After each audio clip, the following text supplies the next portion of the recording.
I always wonder, like, why? Why, like, why the stuff he did, why did he do it? Like, I have a burn, like, now here, this is a scar from him holding the iron on me and just putting the iron on my hand. My other siblings, they didn't go through that. And he was just looking at me.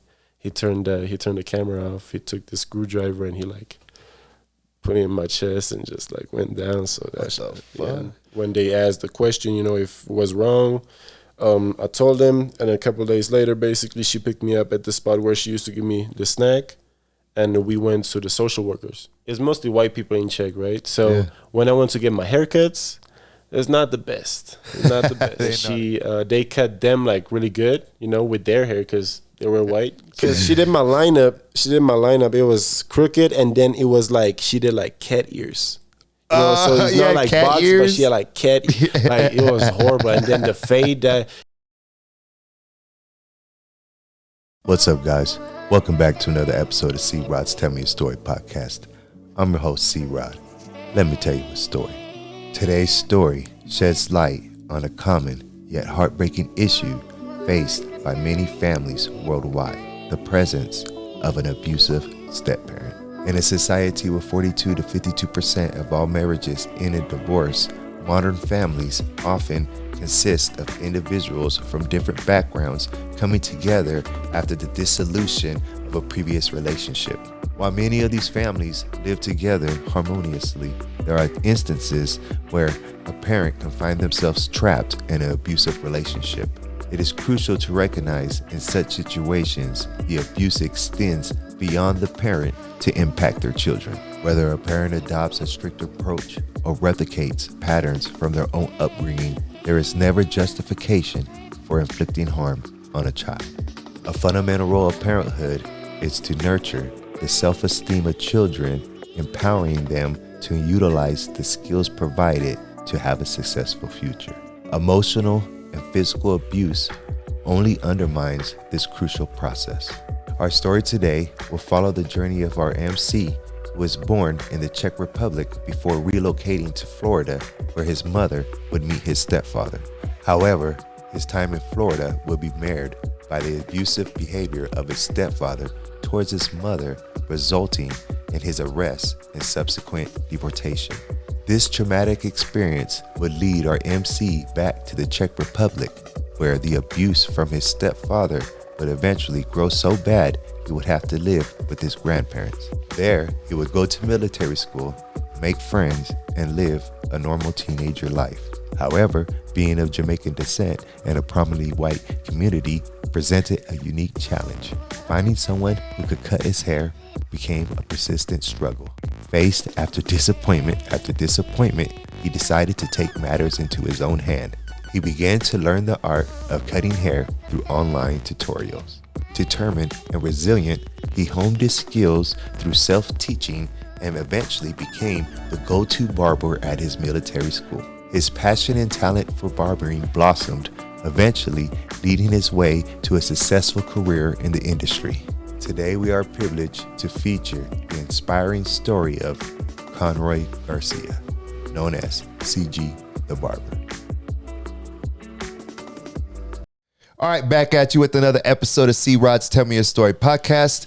I'm your host, C-Rod, and I'm with you with my guest today, Conroy Garcia. How's it doing, my brother? Doing good, yeah. I'm doing fine. AKA CG. CG the Barber. CG the Barber, yeah. Yeah, so Conroy here is actually, I'm saying your name correct, right? Yeah.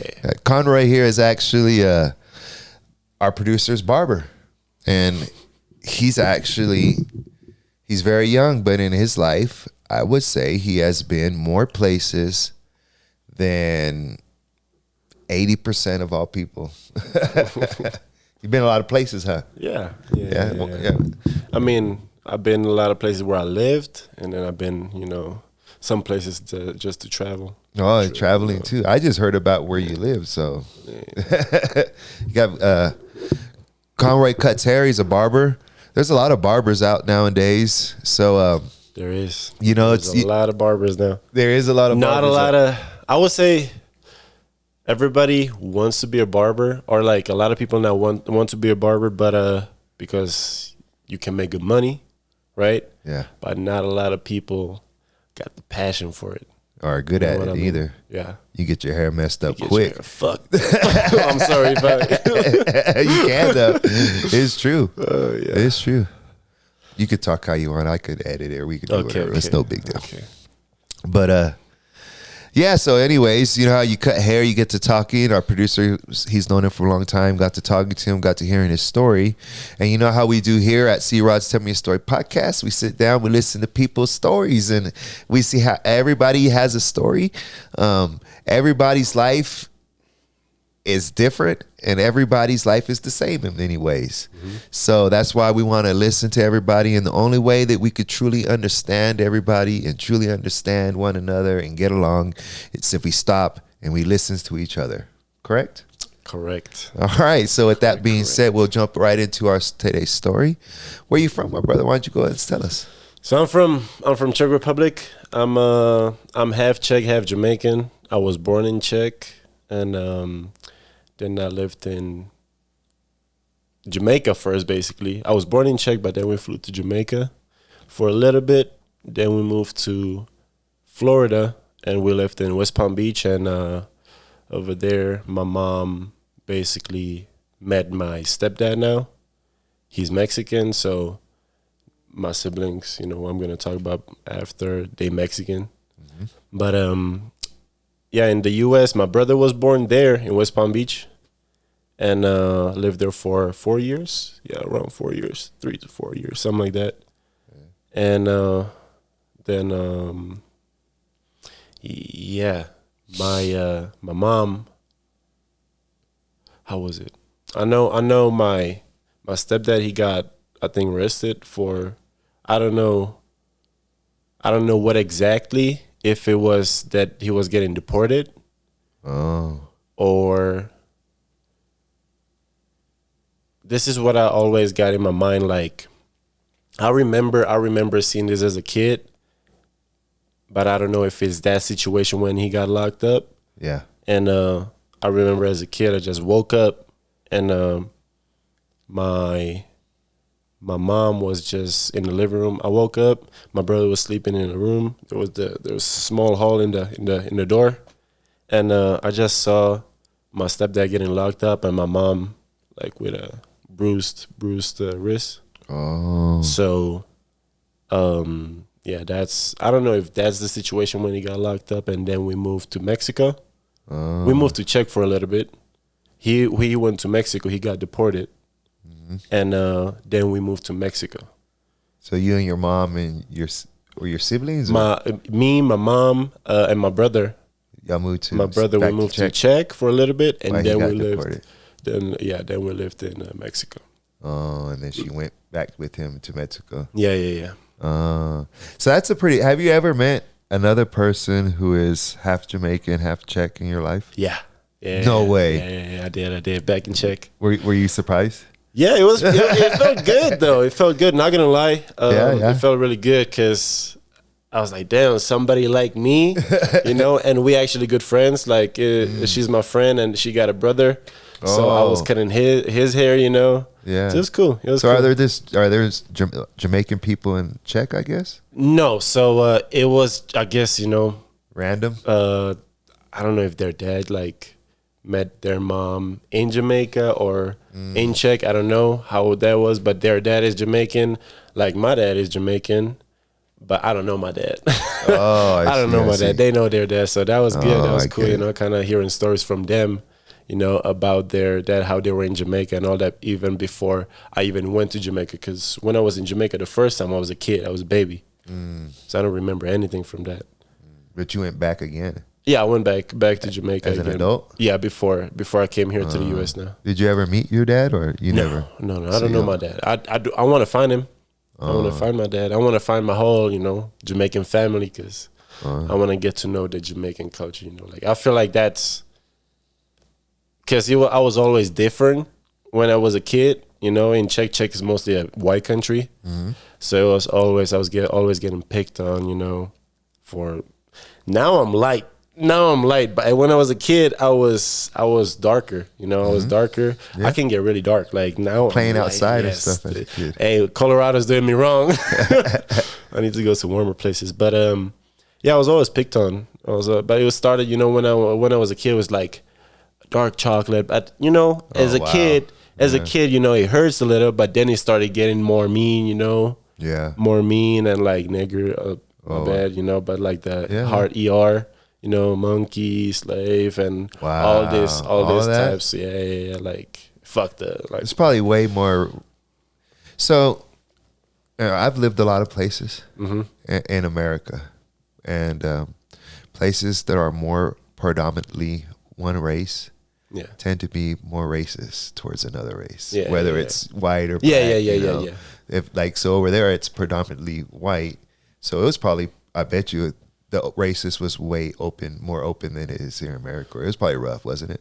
Yeah, it was like it depended on where I lived, because I was born in Brno, BRNO. That's the second biggest city in Czech. Okay. I was born there, and Brno is pretty, you know, open to different cultures. Yeah. So it was not when I was a kid, the chocolate and dark chocolate or whatever, you know, that was mean to me as a kid. But now I'm like, oh, hell yeah, like it's not so bad. You know, I don't mind, you know, call me like that. But yeah, then it just changed. He started being more mean, you know, more rough, huh? Yeah, more rough. But like that was when I was in the military school, especially because those are people from like different villages, you know, different cities where the minorities are not as popular in a way. Rural areas. Yeah, it's just So that's where it came from, you know, all the hard ones, all the hard ones for sure. Yeah. So your mom's from Czech then, right? Yeah. What's she like? My mom? Yeah. She's loving, you know, like she cares about people, but at the same time, I would say she made a lot of mistakes. Yeah. As, you know, her being young. And then actually growing up, you know, and having me, you know, and my siblings. Yeah. Like, I'm so glad for my siblings. I love my siblings. And, you know, I would never want it different. But because of my mom staying with him for so long, you know, there's a lot of stuff that happened, you know, like a lot of bad stuff. Like, yeah, I was abused, you know, like my mom knows like 30%. She knows like 30% of like what happened to me. You're talking about your stepdad? Yeah. And she's not with him no more, correct? She is. She's still with him? She is with him. But, oh, wow. But is, you know, I believe that he changed. Just because it's like with me, it came to the point where I, you know, stopped living with my mom and I was with my grandma. And my mom, you know, she didn't want that. Like she was really sad when I got there, when I got to that point. But basically, when I was a kid, you know, like it was with him. It started already in the U.S. When we first lived in the U.S. in West Palm Beach. I was already basically, you know, getting physically abused, you know, by him, and she was not at home. You know, I remember all that. I remember all of that. It's just, I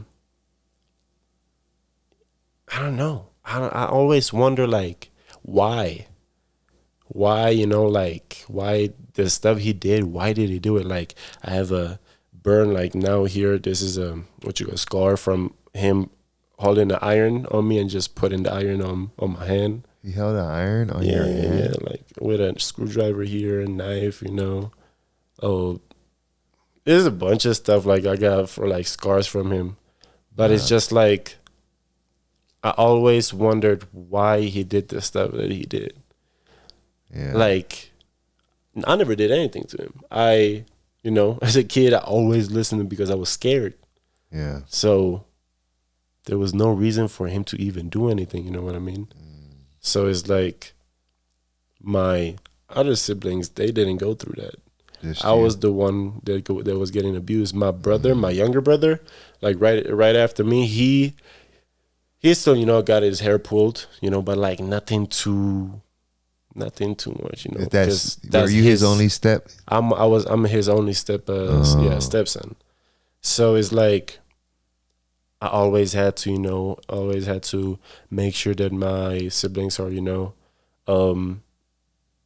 good, safe, you know, and all that stuff. Like, and if they hurt themselves or whatever, I got beat up, you know. Wow. It was just like, and he didn't really care. He like went like fist into my face, you know, like like punch me, you know. Jesus Christ. Yeah, all that shit. Like when he didn't like something that I said or something like that. Like I remember we were recording a video for my auntie for her birthday.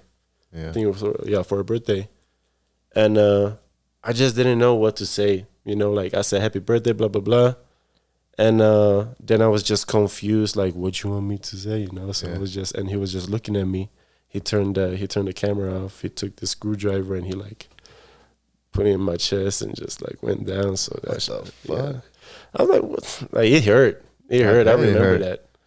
And it was already over like a shirt or even. So I don't know. It was just. Did he say anything to you or just? Oh, he said like. I don't know if I'm like fucking stupid or I don't know. I don't remember exactly what he said, but I remember what he did. He was cussing probably. Yeah. What a jerk. How does your mom meet this guy? I don't know. You don't know? No, I think they were working at a restaurant. There in Florida? Yeah. Yeah. Yes. I think they worked together at a restaurant because I remember going into one, you know, as like behind into the kitchen, you know, and like behind the DJ booth. So you were like what, between 4 and 8 years old at this time? Nah. So that's still when I was in the U.S. Are you talking about when your mom met him? No, when my mom met him, that's when I was what? Like, I guess they met when I was like 2. Oh, so you were 2 years old, like, and then 1.5, 2, something like that. Wow, I couldn't understand why. And then my brother was born when I was 2.5, or How would you hurt a child? I could never understand how you could hurt a child. You know? Yeah, I don't know. That just doesn't make a lot of sense. And there's special treatment for people like that in jail. Real special treatment. Oh yeah, it is. So when you're going through all this stuff, is that before he gets deported? Or is that in Mexico? So that's that. Okay, so the stuff I just said, what happened to me was like, you know, kind of through the years. Mm-hmm. But like when they met, that was, you know, before he got deported, you know, and all. But like all the stuff that happened to me throughout the years, there's a lot of stuff. There's a lot of stuff. Do you remember? You said you do remember moving back to Czech, and then moving to Mexico. Mm-hmm. Yeah. Yeah. We lived in this little blue house, basically. What part of Mexico did y'all live in? In Mexico, we lived in Mexico City. Oh, that's right. Yeah. Like we saw Mexico City from the top, you know. Yeah, the bowl. Yeah. So that was nice. It is a beautiful view. It's a lot of people there. Mm-hmm. Ton of people. Do you remember that though? Oh, I remember I was going, you know, into the city and I don't think we went like Mexico City, like into the big city, but like into the smaller cities, like around. My brother told me he went down there and he was just checking it out, driving around, and I guess it's huge, is what he told me. It was so big that he drove for like an hour or something, and then his friend told him, let's go back home. And he was like, well, we've already been driving for an hour, let's just go through all of it. His friend told him something like, we'll be driving for another 2-3 hours. He's like, oh crap, really? He's like, yeah. Traffic and everything else. Yeah. So after you lived in Mexico for 4 years, did you say you moved back to Czech, or did you move? So I lived in Mexico for like 2 years. 2 years. U.S. around 3-4. Yeah. Then Mexico, like 1.5, 2 years, something like that. Yeah. And then we got to Czech. And Was he with you over there? In Czech, yeah. The Mexican in Czech. Yeah. Wow. So because we lived basically, when we moved to Czech, we lived with my grandma and grandpa. Yeah. For a little bit, and then we moved up, just the building, in the same building, just all the way up. I see. So we lived there, and yeah, basically then he moved from Mexico to Czech. But like I remember when I was always asking my mom, like, when is he coming? When is he coming? You didn't want him to come. I didn't want him to come. Yeah. But at the same time, my mom, I don't know why, I think she thought that I want him to already come, like I was asking, when is he coming because you want him to come. Yeah. But you're asking because you didn't want him. I don't want him to come. Shit, stay your ass there. She's like, oh, don't worry, he'll come. You're like, no, that's not what I like. Like in my head, I'm like, no, that's you taking it the wrong way. That's not what I mean. I want to say it, but I'm not. Like I'm not trying to. I don't know. I always cared about how my mom feels, right? Yeah. But after a certain point, when I lived with my grandma and grandpa, like I had to like just somehow, in a way, cut the feeling off of caring what my mom, thinks and like how she feels. And yeah, I just. Were you, so I met earlier when we were talking, you mentioned you went to military school, right? Yeah. Is that how school is over there, or did you go to a special school? No, so basically elementary school, for us, elementary school is from 1st to 9th grade. We don't have we don't really separate it for how you got it. Elementary school, middle school. Yeah, we got kindergarten, but like then when you 6, you go to elementary school. Yeah. I went almost when I was 7 because I came too late to the US. Oh, I see. I see. Not to the US, to Czech. I came from Mexico. Yeah. I went to Czech, and basically I came already like a year later. Or, I understand what you're saying. Yeah, I just couldn't. To there, you didn't start. In the middle somewhere. Yeah. So basically, then I just went when I was almost 7, and I got it. Yeah. And then your elementary school is 1st through 9th? Yeah. So your 9th grade over here is your basically freshman. Yeah. For us, it's still elementary school. And then do they have high school 10 through? Oh, okay. And we have basically 4 years of high school. Do you have different teachers over there where Egan's from? You only have one teacher your whole. How you got it? Because you just have one teacher. Because we have one teacher. I mean, okay, we don't have one teacher for everything. Yes, we do have different teachers for different subjects. Yeah. We have different teachers from. They have one teacher from the time you're in 1st grade to the time you graduate. You have one teacher. Yeah. Do you? Am I saying it right? I'm trying to see if you got it like that or no. People, he's plugging in his mic. So what is it? So basically, you do have one teacher who's like pretty much homeroom. Pretty much, yeah. But other teachers come and teach different subjects. Oh, that's how we got it too. Yeah. But you got the one teacher that is with you from the 1st grade until you graduate. I see. High school. Well, it's pretty much. It's like the leader of the class, or You got that too? Yeah. We got that over here in America, bro, you have 100. You might see 100 teachers in your lifetime. So you don't have like that main teacher you go to? You do have a home class teacher, but it changes every year. Oh, wait. Okay, so with us, we got it from 1st to, I think it's from 1st to 5th. Yeah, every year. From 1st to 5th is one teacher. Yeah. Then it's switched from 6th to 9th. Yeah. We had another teacher. I see. And Yeah, it's not like that here. oh no! Now that I'm thinking, yeah, we did have different teachers. Did you? Yeah. Yeah. Because no, I was tripping now. From first to Yeah, in America they don't pay enough, so they be quitting. Well, you do have. There was one teacher when I was in junior high, who was my mom's science teacher. She was my sister's science teacher, my brother's science teacher, my uncles, all my uncles, and then when she got to me, she already knew who I was. She was like, "I know your family." That's crazy. Yeah, there was I have one friends who teacher have like like their moms and yeah. But for the most part in America, our teachers are really underappreciated, and we don't pay them enough. So a lot of them, they don't make it like they did back in the day. I would say if they got paid good money, they would enjoy teaching. Yeah, isn't that insane Like- that we don't pay the people who educate our youth?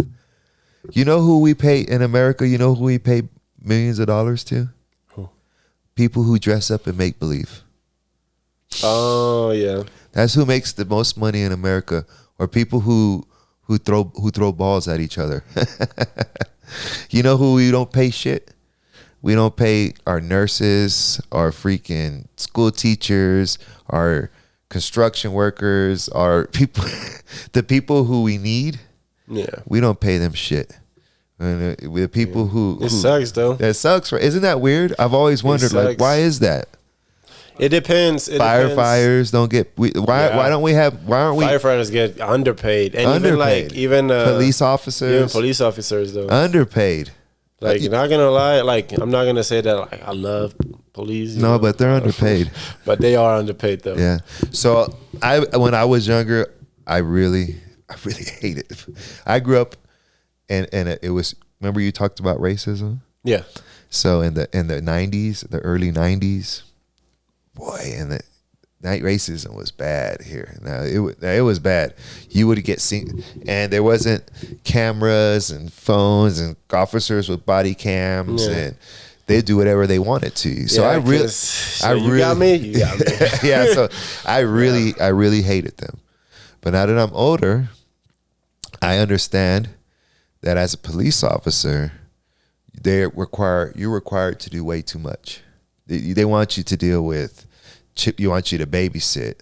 They want you to deal with people with mental issues.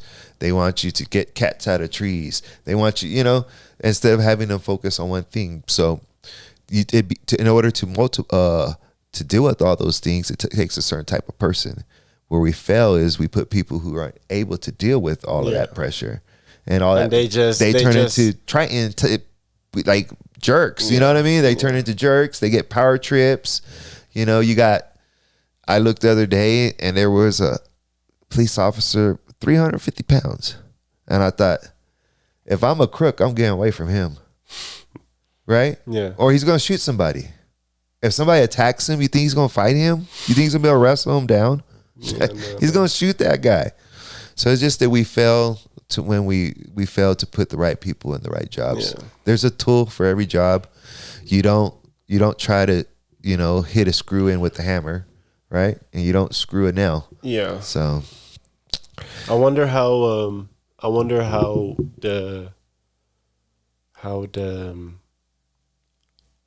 the test to get into like the police, school or whatever. I don't like how they test them, like if they do like a psychological test too. Yeah, they should do some. I mean? They should do. Because when we went to the military school, we went through a psychological test, to test like if you're not crazy in your head. I'm sure they do all that stuff. So I'm sure they do. It's just I mean, there's always somebody who like kind of slips in. That job, that's a tough job, and it just changes a lot of people. It might, and I think a lot of times it changes people for the worse. But it's a tough. I couldn't do it. I fuck around, shoot somebody's ass, motherfucker! Bow! Get your ass in the car. Yeah, I don't think I would be able to do it now. It's a tough job. They're underpaid, not respected, and then you could be a good police officer, and you have a piece of shit. You got 5 good police officers, and you got 1 dickhead police officer who ruins the reputation for all freaking 5 of them. Yeah. You know what I mean? That's true. Yeah, you got one guy who comes in. pull over, get out the car, get you, just freaking total jerk, you know. And then you next time you see a police officer, you're like, these guys are freaking jerks. Yeah. So you know, he just ruined the reputation for everybody. I mean, now I like seeing the videos on Instagram where, you know, there are some good videos with the cops, you know, where he's cool and all. Yeah. I like seeing the ones where they get checked really hard. Oh, yeah, those two. Yeah, that's funny, though. I'm like, oh, shit, I didn't know you could do that.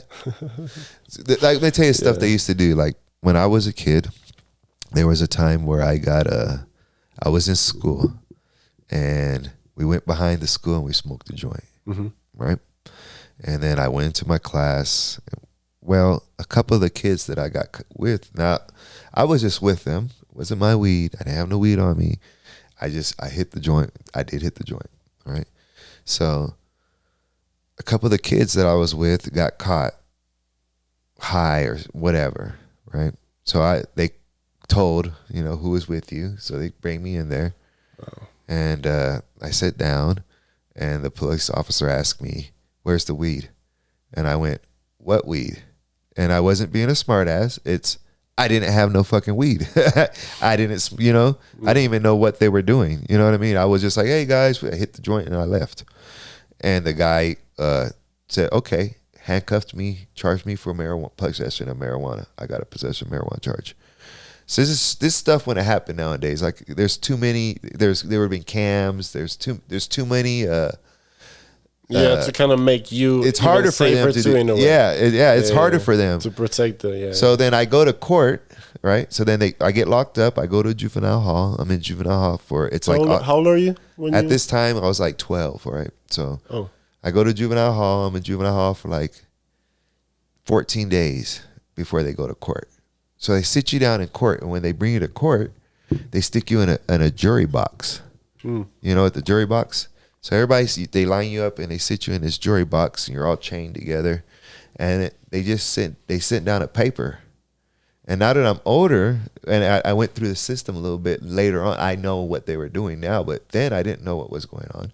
But they put a clipboard on a piece of paper and has all these, like a big copy. It's the same paper, but it's a bunch of copy, and they start handing it down with the pen, and they say, everybody sign this paper. And what it is a waiver. You waive all your rights. No one tells you. No one told me what the paper said. No one told me. I was told that I could not sign the paper. Like I had to. You have to sign this paper. You didn't have a choice of not to sign the paper. No, you weren't allowed to ask what you were signing. No questions. And it was waivers. You're waiving all your rights. So that's how they did stuff back. It was a clipboard. Paper that thick, pen, police officers surround you. They say, sign the papers. You waive away all your rights. That arrest threw me in the system for the next 10 plus years of my life.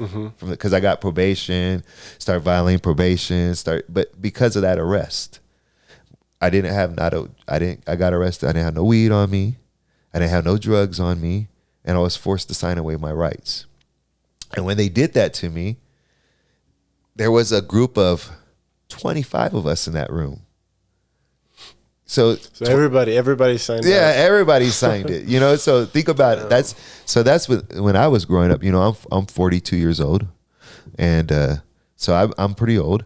And so that was when I was like 12 years old. You know, maybe 11 or 12 years old. But think about how many people they did for all those years before they started having these cell phones and, you know, all the stuff that was going on, you know. Think about how many hundreds and hundreds of minority men that they locked up like that. Not to get ADD, but a lot. That's a good story though, right? Yeah, that's crazy though. But so, how many siblings do you have? I got, so siblings that I know about is I got 4 siblings from my mom's side, and then I got three siblings from my dad's side, but I don't know them. I just know about them. Yeah. But from my mom's side, I know. How do you know about them? My mom told me. My mom told me, but my dad is Jamaican, and I think he has more kids than I think he might have more kids than only 4 kids. You know, like. Have you ever thought about doing the like ancestry test? Yeah, I'm about to get the test soon though. Yeah. I'm about to get the test soon. I want to get one, just the basic ancestry, you know, because with that one you can basically reach with your, you know, get in touch with your family. Yeah. And then I want to get the African ancestry, because I want to, you know, see like where my roots go in Africa too. Yeah, I saw that. I was like, okay, cool. So they might not even go to Africa. They might be. I mean, I'm Jamaican, so that's mostly, isn't that you know, Caribbean? Like, yeah, but that's like Ghanaians, basically Nigerians and Ghanaians. You know, Jamaicans are basically, you know, Nigerians and Ghanaians mostly. So there I are gonna be some, but like most of Nigerians and Ghanaians. That's why basically Ghana has, when it comes to the culture, has a similar culture when it comes to food wise too. I bet you'll have a lot of because you have, you know, Jamaican. It has a lot of, you said 2 different countries in Africa. Oh yeah. I mean, I like. I want to live in Africa eventually. Yeah. Oh. Like Ghana. Probably, I was thinking like having a house in Nigeria too. We'll see. Lagos or something. Yeah, so I don't know. We'll see. I don't know if I want to be in the city like that. Oh yeah, it's city. Maybe I'm gonna be more, you know, aside like with a mansion somewhere, you know. Yeah. So you got 3 from your dad that you know about, and then how many from your mom? You said 4. 4. Yeah. And that's with your stepdad, right? Yeah. It was just with my stepdad. Oh, okay. Yeah. So they're half Czech, half Mexican. Yeah. And one of my brothers, he's basically the one right after me. He's what, 20? He's about to be 21 soon in July. Yeah. But he's basically Czech and Mexican, but born in the U.S. Oh. So does he speak Czech? Yeah, he speaks Czech. Yeah. Does he speak Spanish? No, he understands. He probably understands more than me. Yeah. But can you do sometimes? But he never spoke it like that, like all the way fluently, because he was too young to like learn it all the way, and then we moved to Czech. Yeah. So it was not enough time for him. So I spoke it, but then I forgot it. So now, like, my pronunciation, you know, and all that is good. I just need to learn Spanish now. I just need to learn the words, you know. Because you stopped using it. Yeah. Do you remember using it? Yeah. I went to school. I went to like basically the preschool in Mexico. So you heard a lot of Spanish. I was already like, you know, studying. My brother was still playing, you know. Oh man. I remember we were basically going to the same I don't know, I guess it's a kindergarten, and basically it's the preschool and the kindergarten or whatever. So he was going there, playing around, and I was already, you know, writing in my exercise. Learning Spanish. Learning Spanish, yeah. And does your stepdad speak Czech? He knows a little. Like, it's not like he speaks Czech. So they talk English. Y'all talk English. Yeah. Did y'all talk English in Czech? Yeah. Yeah, we spoke English. We spoke English, and like when he was not there, it was Czech. You know, sometimes I guess English, but mostly Czech. And then when he came, you know, it was English.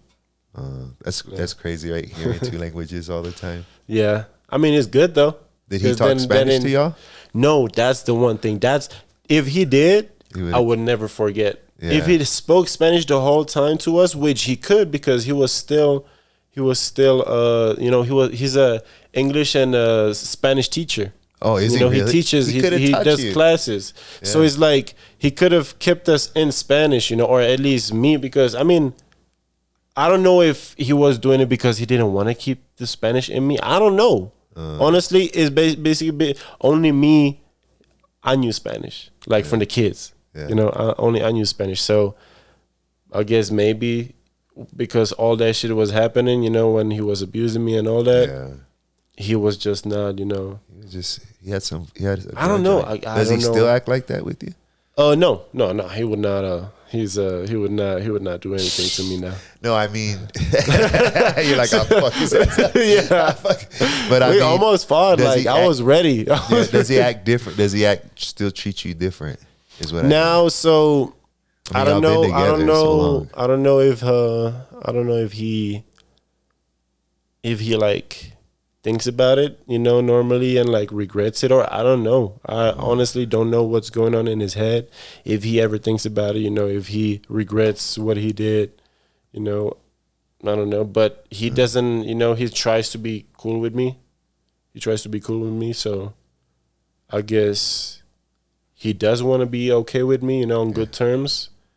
but he never spoke about it, you know. And one time when we talked, we got into a conflict one time about Bella. It was just over phone because he called me because I think I commented on something that he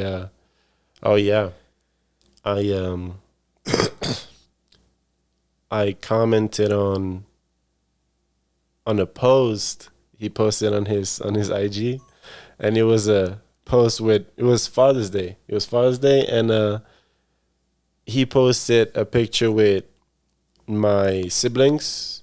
It was with who was it with? Yeah, I think it was with all my siblings, right? I think it was with all my siblings, and or not, it was with my youngest siblings. So Gabriel, Diego, Gabriel, Kylie, and Diego. Right. So they had a picture with him, and then me, my brother David, he was in here. He was here in the U.S. already. Oh. So, you know, he didn't post anything because they were not on good terms. Oh. You know, I'm not gonna post anything about him. You know. Yeah. What? So you commented. I appreciate you as a dad. No. Yeah, fuck no. What the fuck? No. I did not. No, I did not. Yeah. But you comment. Oh yeah, I commented on. No, I didn't even comment. I texted him. Oh. Or something like that. I don't know if I commented. I don't know. Oh yeah, because so he posted it and he deleted that right away. And the reason why is because there was a picture with my siblings, and then 2 other pictures from Tinder. Oh. You know, so I was like, yo, what he the accidentally fuck? posted some Yeah. Tinder? So I was like, damn, because Really? it's like, look, me personally, you know, I don't really care if, you know, guys date multiple women. I don't care, you know, because not gonna lie, I'm like that. I would like to, you know, date multiple women and like actually like build a relationship and Yeah. you know, basically polygamous. Yeah. But that was cheating. Yeah. That You was know what I mean? That was cheating. That was not that. Yeah. You know. That's definitely So not like, there's a difference, you know. that. Yeah. I So see what it you're was, saying. you know, and like, first of all, he was not treating my mom good, and then he does that. So it's like, you know, So you called him out. yeah. So I was like, I said something I don't even know. Maybe I could still find it. Just scroll all the way, you know, up. I don't know. Yeah. But yeah, oh yeah, because I think I screenshotted that and I sent it to my brother. Oh, I sent it to my snap. brother. Yeah. And Did it make it to your mom? I don't think so. Oh, I don't know. lucky. But basically, right after that, because I called him out, Yeah. I spoke to him, and then we were talking about like all the stuff, and he was playing dumb. He was playing Of dumb. course, I never did that. And then we were talking about like what was happening when I was a kid and all that. And again, he was like, "What you talking about? Like I never did." I'm like, "What the fuck you like? What you mean? You don't see these scars? Like that's crazy that you just denying the whole thing. You know what Yeah. I mean? Like it's not like you cannot remember. Yeah. You know, like at least admit it. Like Yeah, you know, at it least happened. like it happened. You know, at least admit it that it happened, and don't try to play dumb. Don't try to You play just dumb. try to deny it? Yeah, I was like, what the fuck are you talking about? And then I was like literally telling him stories of certain stuff that, you know, he did. Again, you know, like, No, I didn't do that. like That's crazy. I don't know. You know, I could Like, have. at least admit it. you I know? could have respect him more. Yeah. So I had a stepdad too, and we had a lot of stuff. He did a lot of mean stuff, Mm-hmm. but my experience was opposite. As he got older, I used to joke around with my kids. He just passed away, Mm. and my kids would say, "Popo was so nice." They called him Popo. We love our Popo. He was so nice. And I say, you know why he was so nice to you? She said, why? I said, because he ran out of mean on me. He used it all up on me. But my experience, though, was when he got older and he got nice, Mm-hmm. he set me down. He apologized to me. Yeah. And there was many times in my life as I got older where he apologized just random to me for stuff that he did.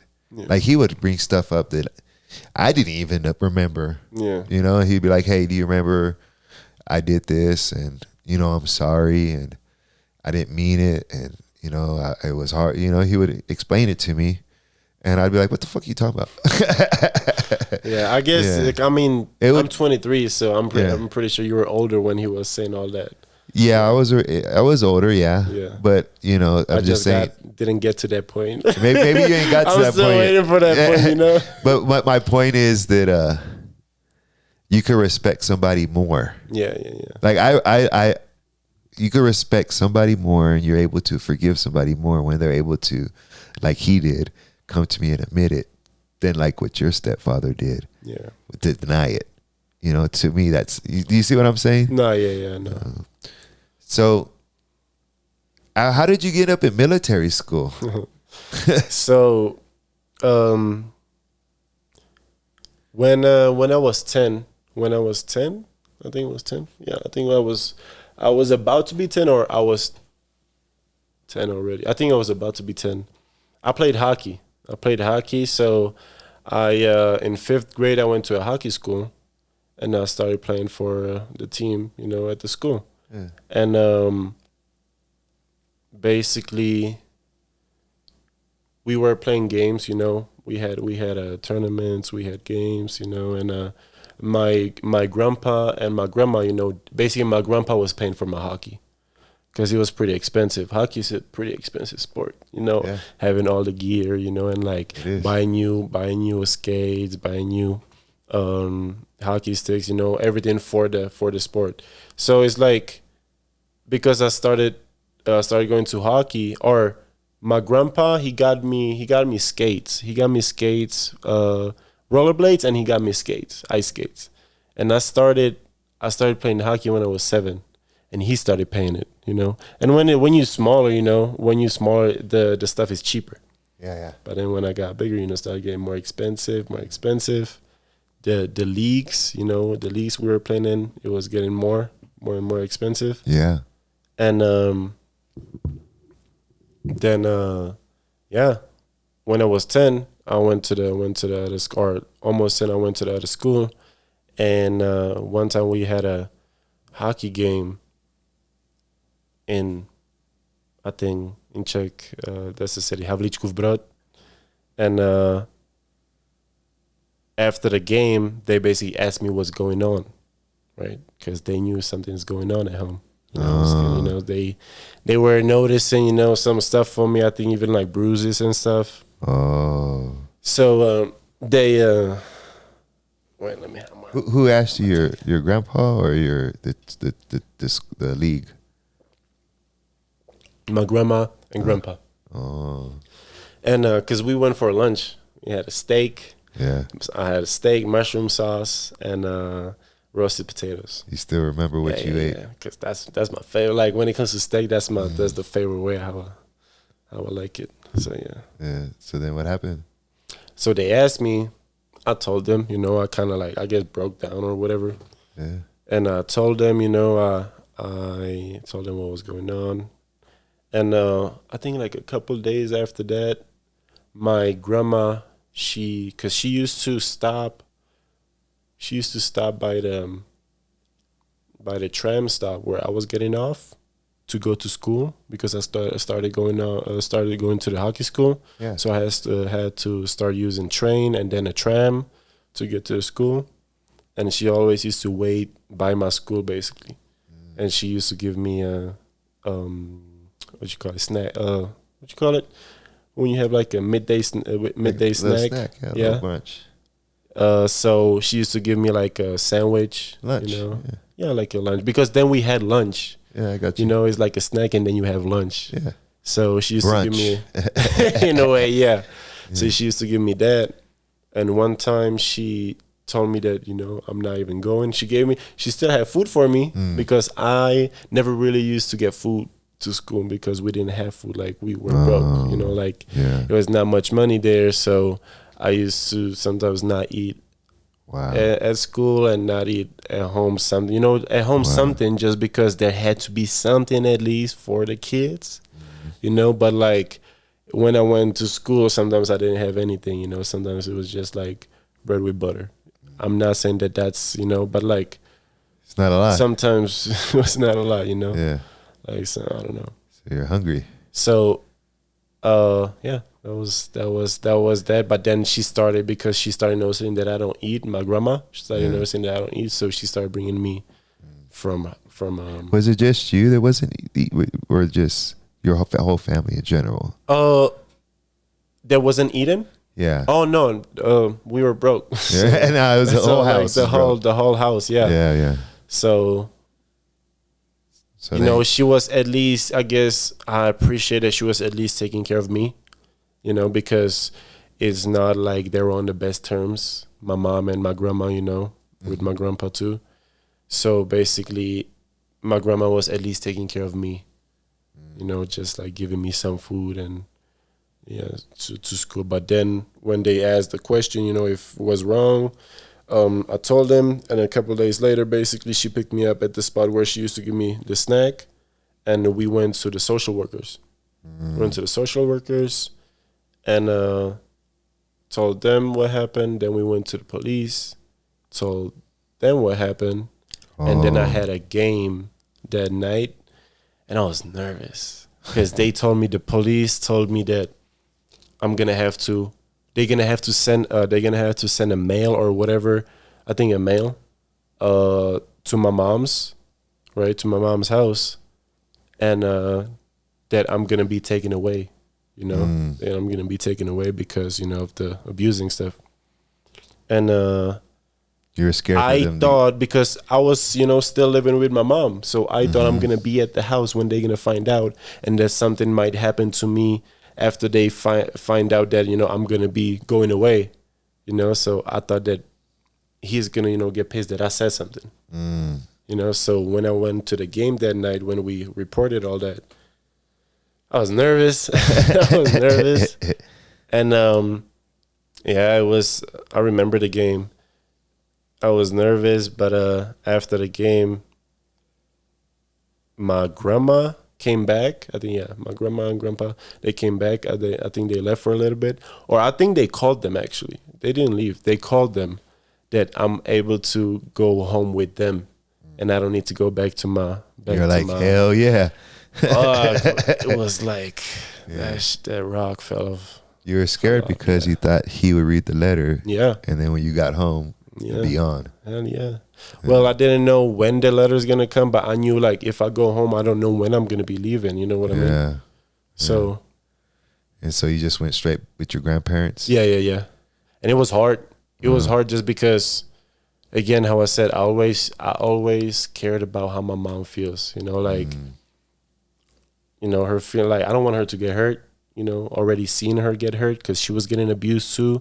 Yeah. You know, kicked on the floor, pulled by the hair, you know, slapped and all that stuff. Like, it was not only me, like he was abusing my mom, you know. He was an abusive person. Yeah, he was an abusive person. He was abusing my mom and he was abusing me. My siblings, how I said, David, the second oldest one, he's the one who got, you know, pulled by his hair, you know, but not too much. Like, he didn't really have it like, you know, like me and my mom. Yeah, my mom was kicked on the floor, you know, I remember in her face too, and all that. She had bruises in her. Like, it was just a lot. It was just a lot. So when I got to my grandma and grandpa, and now I had to basically, like, they wanted to call my, oh no, because the cops already called my mom. The cops already called my mom, so she already knew that I'm not coming back, you know. And then she called when we came back from that game. And she was just crying. She was just crying, you know, and I didn't really know how to react because, like, yes, you know, it hurts that I cannot, like, grow up with you now as a mom. But I gotta think about myself too, you know. It's not hard, it's not easy. It was not easy as a kid, you know. I was always scared when he comes home, you know. Because it was just a lot. Like, he came home at night after work. Me and my brother, we were on a bunk bed when you have the bunk bed. And my brother used to be uncovered, you know, like he used to fall asleep uncovered. Yeah. Me, I keep my cover, you know, on me. So yeah. He used to fall asleep like that. And when he came back, when my stepdad came back from work, he went to our room and he like uncovered me, hit me like really hard in my leg, and that shit hurt. Like as a kid, that shit hurt, and I started crying. Yeah. You know, and then he was like, "Shut the fuck up, or I'll give you a reason to cry." You know what I mean? Like I'm like, why did he uncover you? I don't know. And he told me to turn around facing the wall. Like he didn't. I don't know what was his problem. Wow. So yeah, that's and then he covered my brother. You know, made sure that he's good. Yeah. You know, so it's like there was some kind of hatred towards me. You know, I don't know what kind of hatred. I don't know what I did. Could have been racist. A lot of Mexican people are racist. I hate to say it because my mom's Mexican. My grandma's from Mexico. You know, they're from Mexico. My family's from Mexico. But growing up, I dealt with a ton of racism from Hispanic people, bro. They're racist, bro. I'm not saying he is, but not all of them, but a lot of them. Growing up in the Hispanic community, dealt with a ton of racism. Everybody knew I was mixed. Just mean. Just mean. And like you said, N-words. And they blackie, call you blackie, darkie, you know. It's funny because it's like the fact that they know that you are mixed, you know what I mean? Like I feel like that's what gave it the factor that they were, you know, calling you like all that. Yeah. And so you're lucky though, because you're at a time where I bet you walk into, well, here in America, I don't know about in Czech, but I bet you if you walk into a club or something, there's 20 mixed people in there now. Yeah. Right? I don't really like what are you talking about, like people or just biracial people in general? Yeah. There's a lot more now. Hey, it's crazy to say, but like, you know, in the future, it's just gonna be all mixed. It's gonna be all black mixed. and mixed. Yeah, black and mixed. That are Mexican and mixed. I don't know when, but it is gonna be mixed. Yeah, it's a lot of mixed people. Sure. Yeah. So when I was growing up, there was no mixed people. It was me and my brother, and then there was another set of brothers. And that was it in the whole school. You wouldn't see mixed people. There was like us in the neighborhood, and that's it. Like there wasn't a lot of mixed people. Mm-hmm. So I could tell you this: growing up, not only did I feel racism from Hispanic people, I felt racism from black people. Both sides. I used to get the, "Why you trying to act black? You ain't black. Why you trying to act black?" Same. Same. I'm like, Used to get that. Or then so if I then went up with the Hispanic people, they're like, "What's wrong with this guy? You're not. What's up, blackie?" You know, they want to fight me. Yeah. Everybody wants to fight me because I'm the mixed guy. So to them, I'm the black guy. And it sucked. It was rough. Because it's like in Czech, it doesn't matter if you mixed. You know, they don't see mixed. They see, especially my hair is not mixed. No, my hair is mixed, but my hair is not white for sure. No. You know what I mean? So you already see that I'm black. I'm half black. I'm half black, half white. But like they see black. They don't. That's America too. They don't see mixed. That's America. America's like that with if you're mixed in America, you are what you look like. Yeah. So I'm mixed, but if a white person sees me, they're like, he's Mexican, or Egan always calls me Indian. Yeah. So you know that's what I get. That's what I am. You're mostly Mexican or Indian. Yeah, you're Indian, you're Mexican, you're something like that. You know what I mean? Yeah. You know, you're black. It doesn't matter that you're just as much Czech, right? Yeah. It doesn't matter. They don't care. They don't. Doesn't matter. Yeah. I was joking with one of my workers from Cuba the other way. He's like I call him my little brother. I always try to help him, but I was joking with him the other day, and I told him, I was like, so you know you're Mexican now that you're in America. He's like, nah, I'm Cuban. I was like, nah, not no more. No. Not no that more. don't apply over here. That don't apply over here. You're a Mexican, bro. You're a Mexican now. So to Mexicans, you're Cuban, but here you're Mexican. To us, you're Cuban, but to everybody else, you're Mexican. Yeah. So after you leave with your grandparents, so you're living with them, same building still? Is it there or a different building? So basically, it was like this, right? When we moved to the U.S., when we moved from Czech, from Mexico to Czech, yeah, we moved in with my grandma first, yeah, and then we moved into our own in the same building, and then we moved into another one, into another apartment somewhere else. Oh, different building. Yeah, a different building, and then we moved into the house. Oh, okay. And then you moved back. Then I basically lived. Then I lived with my grandparents again. Yeah. Yeah. And then is it natural to? I was wondering, how did you get to military school though? Like, so my grandpa, he was in the military before. Oh, so he wanted that for you. Yeah, when I was like around 13, 14, something like that, I started going to military like tactics and all that stuff because we were learning from like people who were actually in the military and like in the police, and all that. Yeah, learning like, real stuff. Yeah, like even the special police forces and all that. Oh. So that was cool, and I like that. I like military. I like guns, I like military tactics and all that stuff. So I one of my friends in 7th grade, he wanted to go to military school. So I was like, okay, let's go check it out. So I stick with that. I went there and I was like, okay, I'm joining this school. There's no way I'm not joining this school. I wanna be a soldier. I wanna be something in the military. Oh. And so I stick with that all the way till the end. And he left the year before. Oh. So I was like, damn, that was crazy, So then I went to the school. I got accepted, and I was studying basically for the Air Force, to do something for the Air Force. And then the 3rd year of high school, because I started cutting hair. So 1st year of high school, I started cutting hair. Yeah. And because it's mostly white people in Czech, right? So that'd be like 10th grade over there. Yes. Yeah. Yes. Okay. That's the 1st year of high school, yeah. Yeah.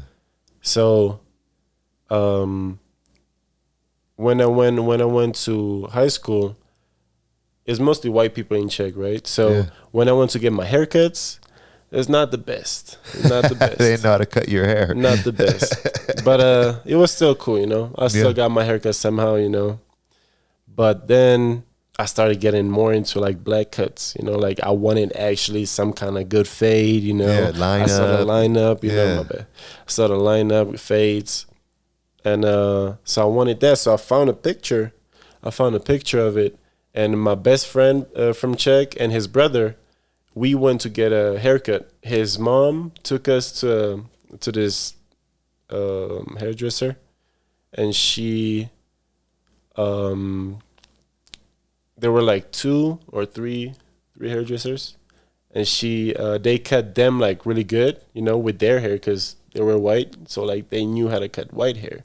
Yeah. But then I went to this older lady who she already cut up. I think my best friend, she cut up him. It was cool. It looked good. Yeah. So okay, cool. She got it. She got it. I went there, showed her a picture of how I wanted. They didn't even show a picture. I showed a picture of how I wanted. Yeah. And she started, and she was an older lady, like around 50, something, 50 something, mid 50s or something like that. And she fucked it up.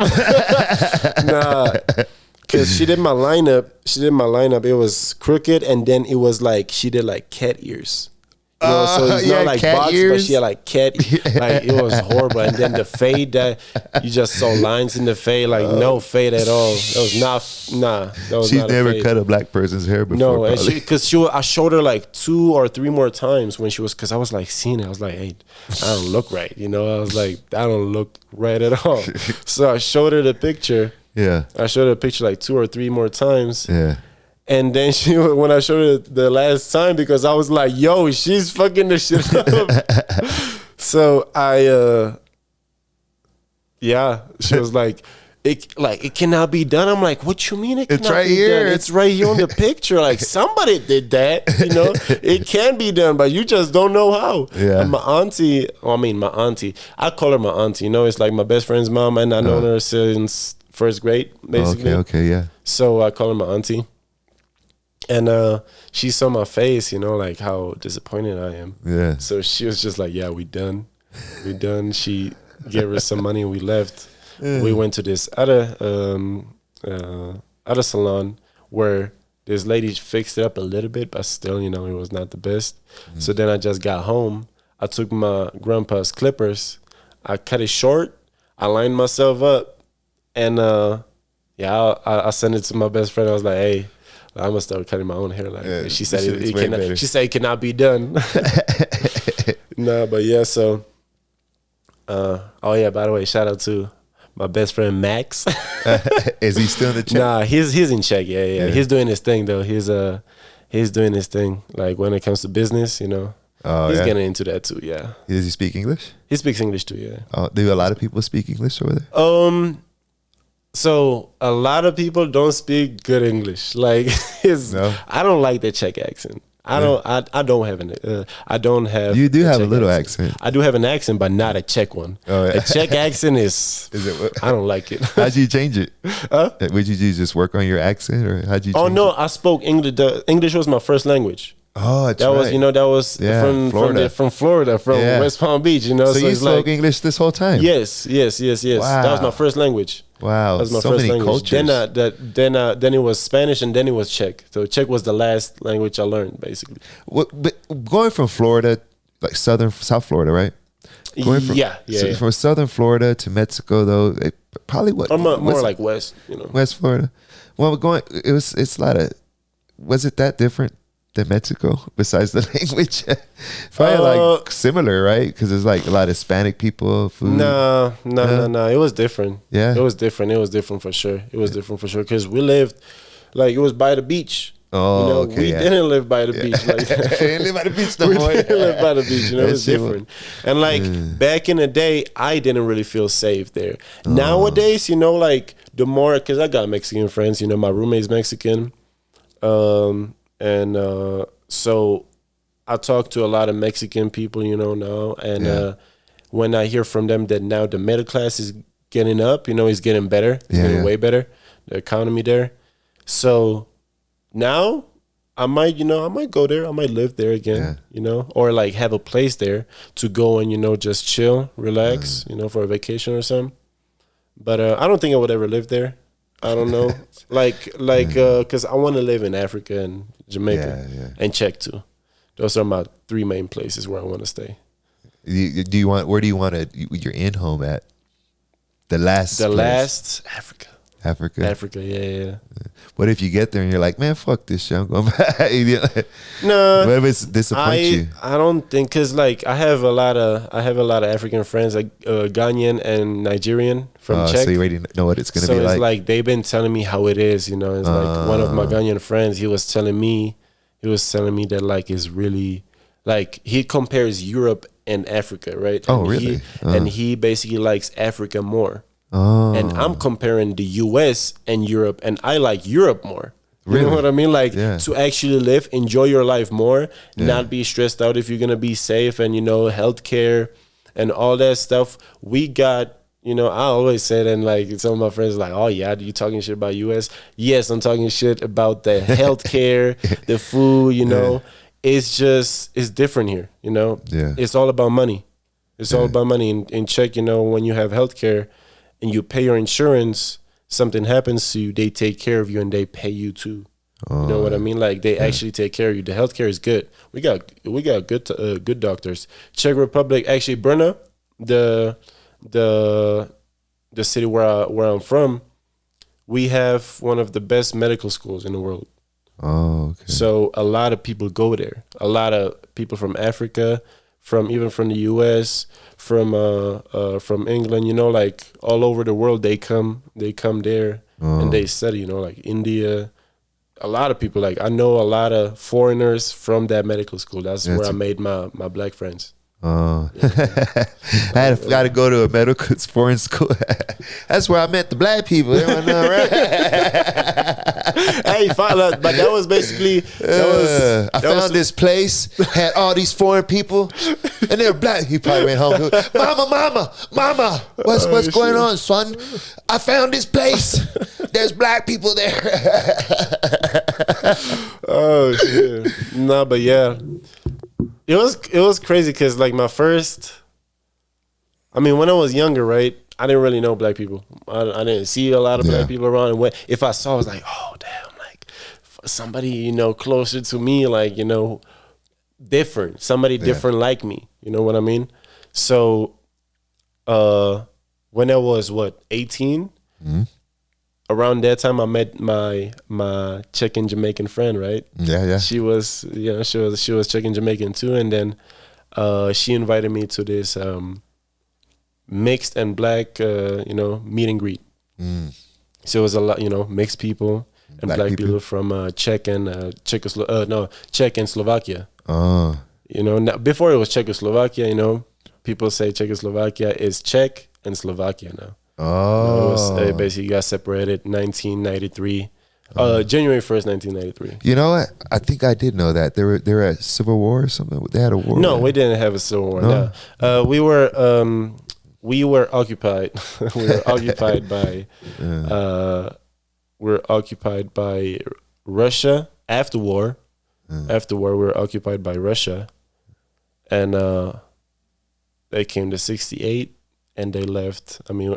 We kind of kicked them out, finally, 89. Yeah, I do remember it used to be called Czechoslovakia. That's true. So basically, after we got kind of free of Russia, 1993, we got separated from Slovakia, and now it's like. So you're Czech and there's Slovakia. Yeah. Mm-hmm. Oh, do y'all still speak the same language? Similar. Similar? Really similar. Yeah. They have like different words for, different stuff. Yeah. But it's really similar. You're not going to go over there and not know what's going on. Oh, yeah. I'm cool there.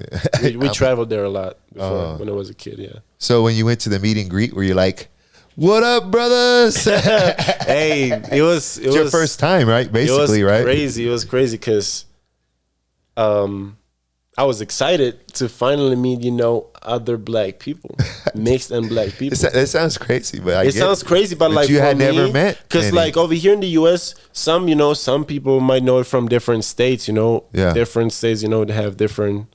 But Czech is mostly white, so it's like for me, I was like, yes, finally, finally. Like, I was hyped. I was hyped. I was excited.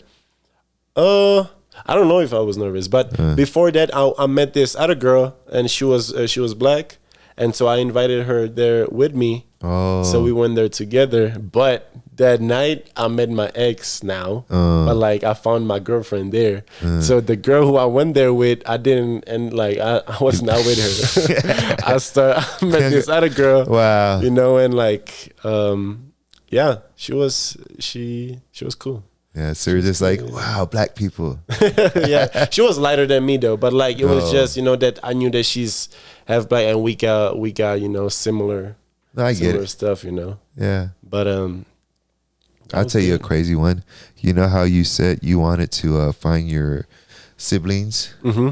So I found mine like that. Oh yeah. Yeah. So I did a ancestry test. So growing up, I was always told that I was mixed. I was told that, and but I never believed it.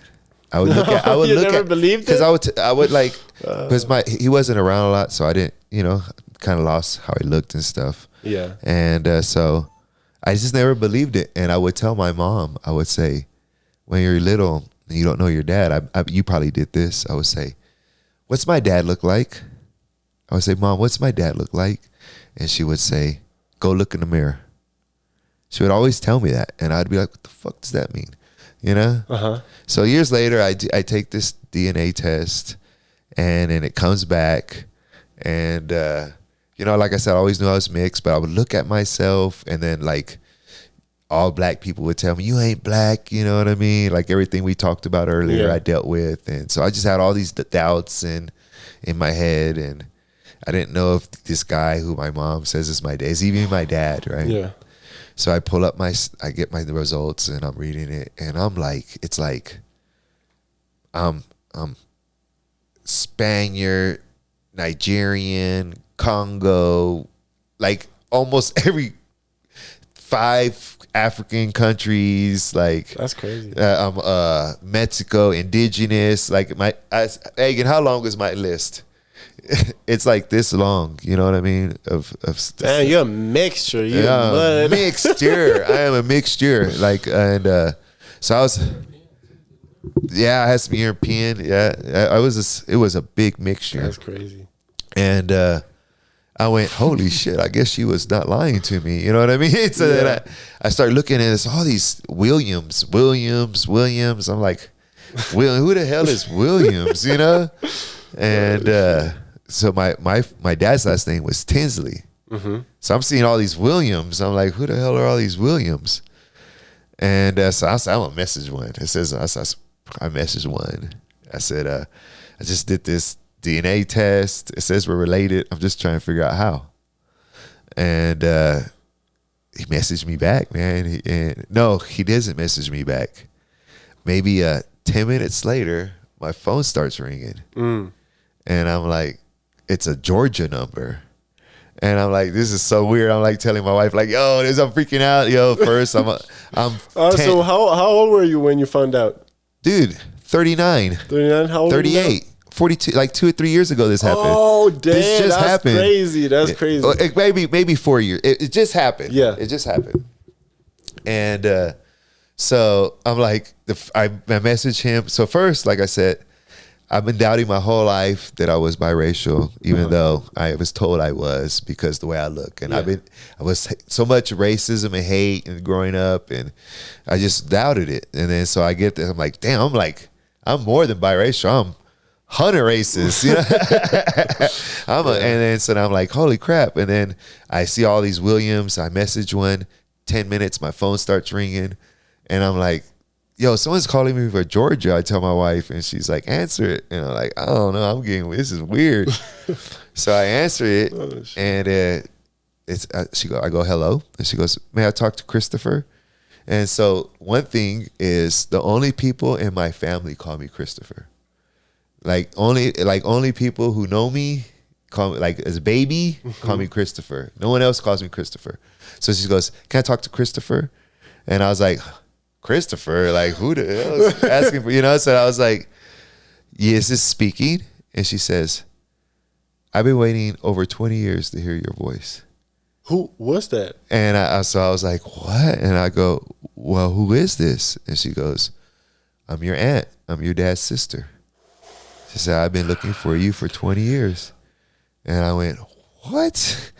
And I was like, okay. And I was like, well, I did this test, and she said, you messaged my son. When you messaged my son, he messaged me.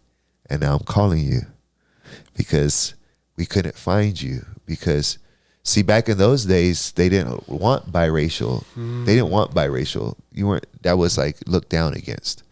And when I was born, my father was held in the lobby, and he wasn't able to, they wouldn't let him up into the office to see me. And my mom ended up just giving me her last name. So her last name at the time was Rodriguez. So that's how I got the last name Rodriguez. I don't have no Rodriguez blood in me at all. Yeah. It was she was married previous to me. So that's how she got the last name Rodriguez, from her previous husband. Oh, okay. So it's not even your... So since they wouldn't let him up and they wouldn't let him sign the birth certificate, they were just being real racist. She ended up giving me. They told her, hey, you got to sign this, whatever. They ended up just giving me her last name. So my family were looking for Tinsley. So they knew my name was Christopher, but they didn't know my last name was Rodriguez. This whole time, they thought my last name was Tinsley.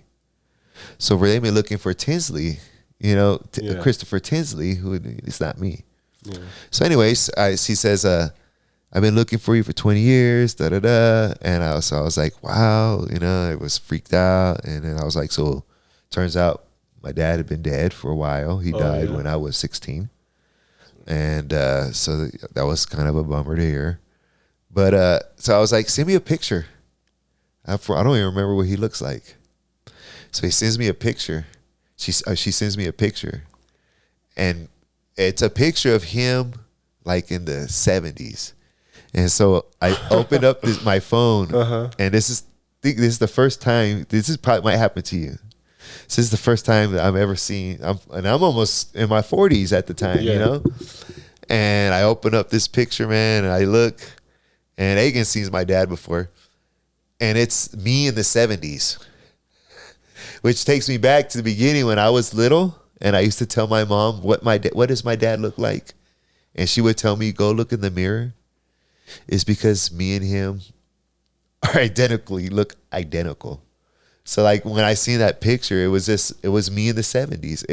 He looked just like me, except for he had curly hair, and he was in the 70s. But it was identical. Like me and him could pass for twins. Damn. So it was just so weird because like out of nowhere I look. So you just more light skinned? I'm just more light skinned to him. Damn. So then I looked and I'm like, oh crap, you know, like we're actually like almost the same complexion. He's light skinned, but so I'm like, oh crap, like there's me in the 70s. So it went back to me. I automatically thought about my mom telling me to go look in the mirror. That's why she was telling me, because we look exactly the same. That's crazy though. Yeah. So I actually went and visit them. So I gotta go visit them. I gotta meet them. So I went to visit them. And I'm going to start going every summer. So I went in the summer to see them. And when I opened up the door and she saw me, she instantly started bawling. Yeah. Because she said it was like seeing her brother again. Yeah, damn, that's crazy though. That's a crazy story though, isn't it? Yeah, you know, not to get too much off of your topic. No, that's... That's insane, right? Yeah, that's insane. Do you remember when that happened, Agan? Yeah, that was crazy. I should have recorded that, right? But yeah, it would have been crazy. But so after you go into military school, you start cutting hair. How do you end up back in America? So I remember when I was like, ever since I was like, what, in second, third grade. I remember telling my best friend, because we were best friends since basically like second grade. I remember telling him that I'm gonna always go back to I'm gonna go back to the U.S. I'm gonna go back to the U.S. You know, and I always wanted to go back to the U.S. I don't know. I just liked because we lived in West Palm Beach, so it was warm. Yeah, looked nice. So I wanted to go back, and I remember even at that time. I remember telling him that I don't think that my stepdad is my dad, because they never told me. Oh, same thing. They never told me. So I remember already when I was like in like second grade telling him that I don't think that he's my dad. Oh, wow. You know? Because my hair was never long enough. My hair was never long enough to show that it's curly, you know? My mom was always cutting my hair, you know. And yeah, you look Hispanic if you cut it too, right? Yeah, people be saying that I look like Puerto Rican or Dominican, you know, like. But yeah. So I always had short hair, and then when I was 10, or almost 10, basically that was right before I left. When I was almost 10, my mom showed me, or not showed me, but she told me that basically that I got a different dad. You know, she came with my stepdad into the room, and they told me that I got a different dad. But they were trying to find him. I don't know if she found it and she showed me a picture, but I don't know. I think she found a picture, but she said that she doesn't know if it's exactly him. You know, I guess because he got older. And you were already 10? I was 10. So there, the time this guy was being a dick to you, you thought he was your real dad. Yeah. You thought, wow. I mean, when I was when I was like 8, yeah, probably like 8, 7, 8, I know that I was basically like, you know, thinking that if he's even my real dad. Because you told me in the you treat you different. No, yeah. You're like, why is he always treating me like this? Yeah. It was just weird. When they told you, were you like, No, I was like, I already know. Just because, you know, I was like, ooh, actually now I don't know if,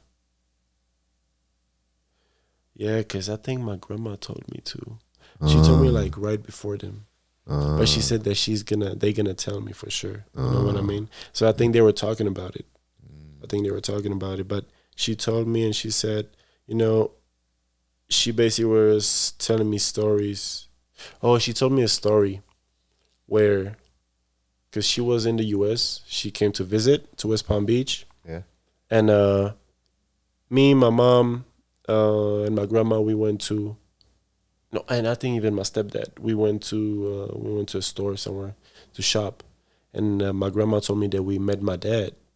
You know, we met my dad. And he asked me, like, if I know who he is, right? And I didn't. I was like, no, you know, I was young. So I don't remember exactly what I said, but I know my grandma told me. She said that, like, I said, no, that I don't know. And that he said that he's my dad. And I said, no, that my dad is, you know, my stepdad, you know? So I'm pretty sure when it comes to, from, you know, the father's side, I'm pretty sure he was hurt, you know, that like he's hearing that from me. Yeah. You know, and what I heard too from my grandma is that when I was born, he was like, you know, showing me off in Jamaica, because I was his firstborn son. Yeah, you know, I was his firstborn son, and I was my mom's firstborn son too. So I was my mom's firstborn and his firstborn son, because I have two older Jamaican sisters. Yeah. And so 2 older Jamaican sisters and 1 younger brother about. That I know about. But yeah, so when I told him that no, he's my dad, right, and he's not, I guess, you know, that just broke him, you know, like I guess he just gave up, you know, and like gave my stepdad the role of the father. I could tell you how I would do it. I wish he didn't. Yeah, because I'm pretty sure like he would, you know, treat me good, you know. Again, how I said, firstborn son, I guess, and if he was showing me off, fuck. Yeah. You know? I would, there would be nothing to keep me from my children. Oh, yeah. There's not. I don't have kids, but I don't want kids. I want a lot of kids. Yeah. I'm not going to even lie. Like, be a good dad. I'm a family person. Like, I'm always care about my family, you know? And I'm always going to want only good for my family. So, you know, take care of my family. Even now, you know, I'm trying to get this run in over here in the U.S., you know, got a lot of business plans so I can take care of my family back in Czech. You know, that's a reason why I even moved here, you know, so because it's full of opportunities here. The Czech, you know? is the euro? What's Czech money? Czech, we got Czech crowns. Oh. So let me actually check right now. $1 is like around what, 20 Czech crowns. Oh, wow. Let me see. $1. 23. What's the cost of living over there? Is it high or is it? Well, I haven't been there for a while now. Like, you know, basically about to be almost 3 years. And from what I heard, it got a little more expensive. At the same time, I don't know. You know, like, I'm pretty sure me still making, you know, US dollar and going there is going to be good. Yeah. You know what I mean? So that's what I'm trying to build over here, you know, get the money, get businesses started and all that. And just, you know, send money to Czech, you know. Who's over there in Czech? Your grandparents still there? Yeah, my mom, my siblings. Oh, everybody's still everybody's still there. So you came by basically yourself. The family I know from, you know, that I really know is still there. My aunties, my uncles, you know. So how did you get in America then? I flew. So you just decide to come one day or buy a ticket? Or? It was funny because I was cutting up one of my clients. It was COVID. It was still COVID. So I got to his place and I was cutting him up and I was like, you know, then I'm gonna visit my brother because my brother was here in Colorado at my auntie's, and he was like, you're gonna visit there and you're gonna like it, you're gonna want to stay. He said that, and I was like, you know what? I'm gonna just move there. You know, like I'm gonna just move there. I'm gonna go. You know, if I'm not gonna like it, I can move back. But yeah. So just it was like a decision, just like that. I'm me as a person. I'm pretty much like that. Like I decide right there. Sometimes, you know, when it comes to important decisions, yes, I take my time. But when it comes to something like this, you know, I don't think twice. You came straight to Denver? No. So I was about to go to Florida, West Palm Beach, because our auntie, again, not our blood auntie, you know, but like somebody who we call auntie, lives there in West Palm Beach. So I was about to live there with her. I like warm places. I don't really like. Yeah, Colorado's beautiful. You know, I like Colorado, but I don't like the cold. And it's not doing me right on my. You know, I need to get a little suntan. You know, but I was about to live in Florida, and when first I wanted to just visit, and then I was like, okay, you know what? I'm gonna just move, and I was just supposed to meet my brother in West Palm Beach to celebrate his birthday. Right, and then he was supposed to fly back here. So I flew first because it was COVID. I had to fly out of Europe somewhere else than U.S. So I went to Jamaica. I experienced some Jamaican culture. So you got to see what that was like. Yeah, it was good because I lived in an Airbnb, and this lady, you know, like she was Jamaican, but she even lived in I think Sweden or something like that. So you know, she had an Airbnb there, and she was doing tours. She was a tour guide at the same time. So it was that was the best Airbnb I could have really chose, because an Airbnb with a tour guide, you know, perfect. You know. So yeah, I went to Jamaica for like 2 weeks. That must have been pretty cool. Yeah, seeing you're like, because you know you're half Jamaican. And yeah, so I was like, fuck yeah, like it was really good though. I felt so good there. You know, I got darker, you know, recorded some vlogs and all, and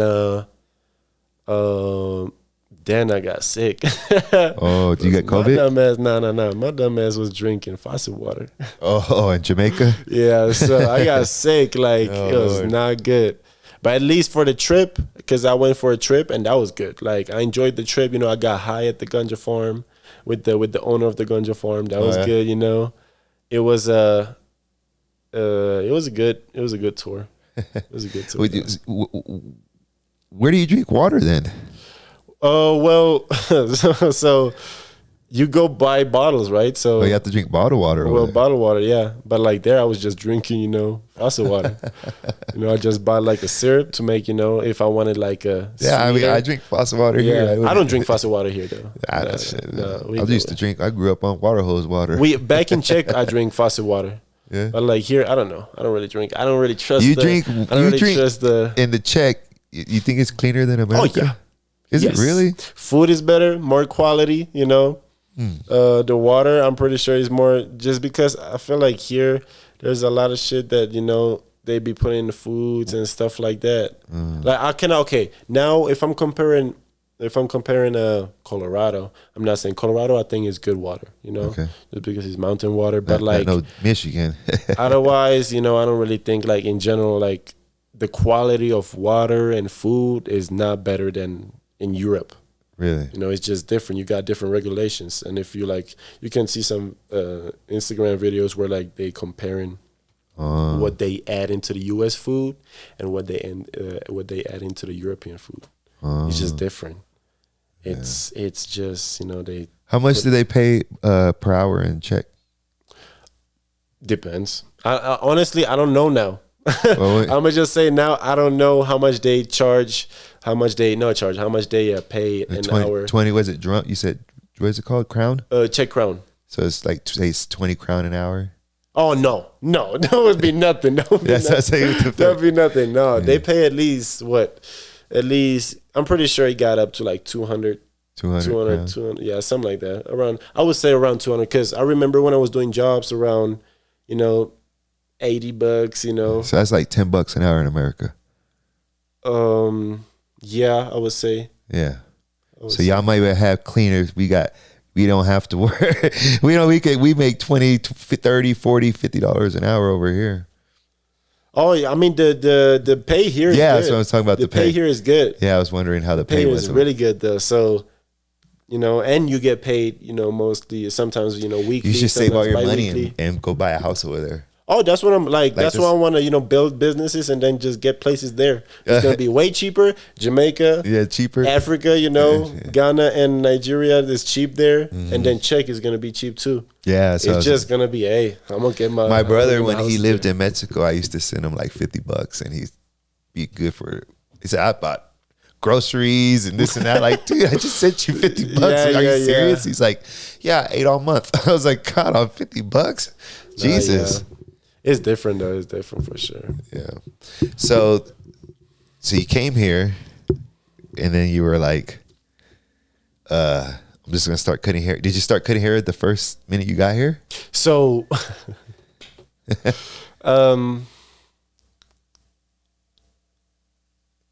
you start running into different hair, right? Well, it was like people with like different hair. Well, yes, more Mexican, because there I was not cutting really Mexican hair. There's a lot of Mexican people here, yeah.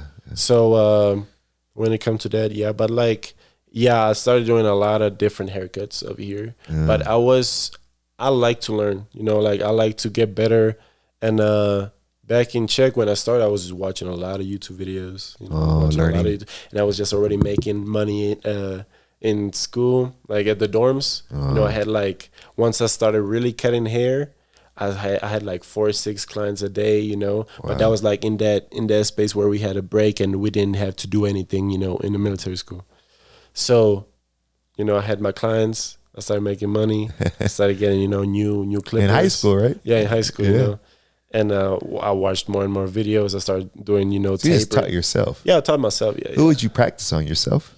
So first I started cutting my own hair just because, you know, she fucked me up. So I cut my hair, you know, lined myself up.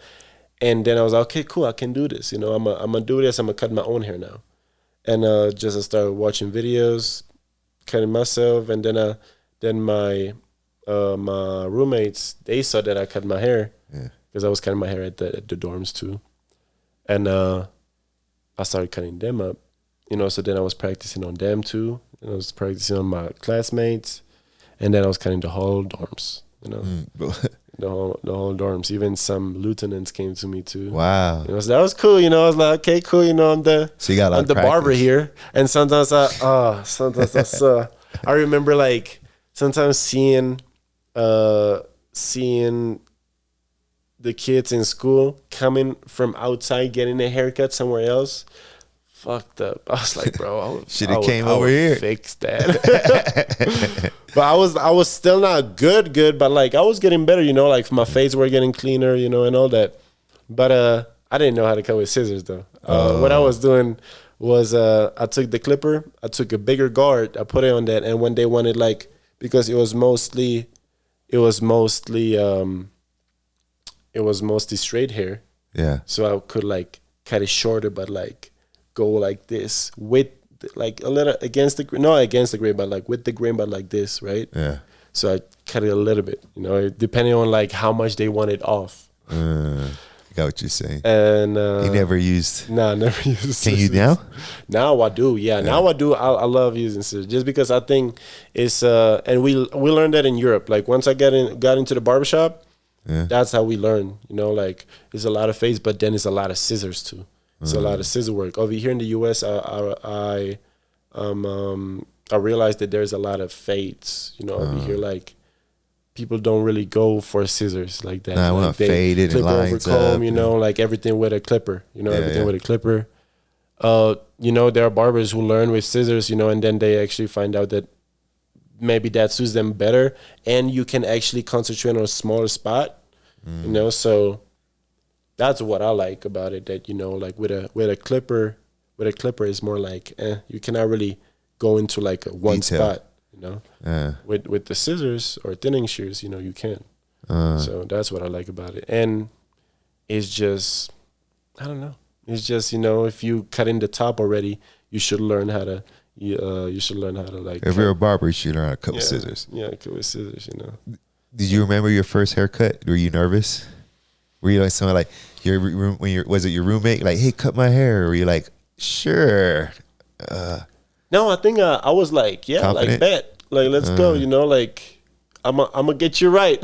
You know what I mean? Like I got you. Have you ever messed anybody up? Yeah. I did. Like, hey, I remember this. So the technique I was telling you, right? The technique I was telling you, I remember cutting this, no guy, like he was a student at the military school, but he was like a year older. Yeah. And I think it was for his graduation or something like that. I don't know. It was just for an important day. Oh wow. And but at the same time, we wore the the hats. Barret. Yeah, you're talking about. So we wore that. Is it beret? Beret? Yeah, I guess you call it like that. We call it barret. Okay. So he was wearing that, so I was like, you know, he's gonna hide it anyways. But like, I was like, I'm sorry, because he had a calic here. He had the hair going this way, and then he had a calic over here in the corner where the hair was already long enough where it didn't look like he had a calic. But when it's short, you can see how he's like poking back like that. So this hair all the hair is like this, and then this corner was like back. So when I went like this to make it shorter, it just cut it like really short because it was against the grain. A bald spot? I was like, no, it didn't. It was not a bald spot. Like it was just shorter than the rest. I got it. So that was, I was like, fuck.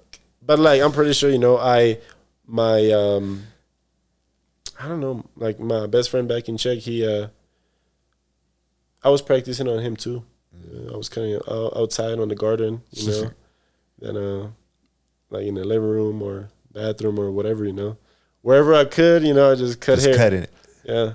Just bring an extension and we can do That's how you learn, though. Yeah. You got to do it. Just got to practice and practice and practice. So you get on a plane, you go to Jamaica, then you're like, okay, now I'm coming to go to meet your brother in Florida. Yeah. And then you come to Denver. So he asked me if I want to come to Denver with them. I'm like, and how I said I'm pretty impulsive, you know, with that, you know. Yeah. So I was like, yeah, why not? You know, I didn't spend a lot of time with my brother because he was already here, living here in the U.S. So, you know, sometime from him plus the time that I was living with my grandma and grandpa and he was living, you know. Yeah. So for a long time, like we always had a close relationship when it comes to that because,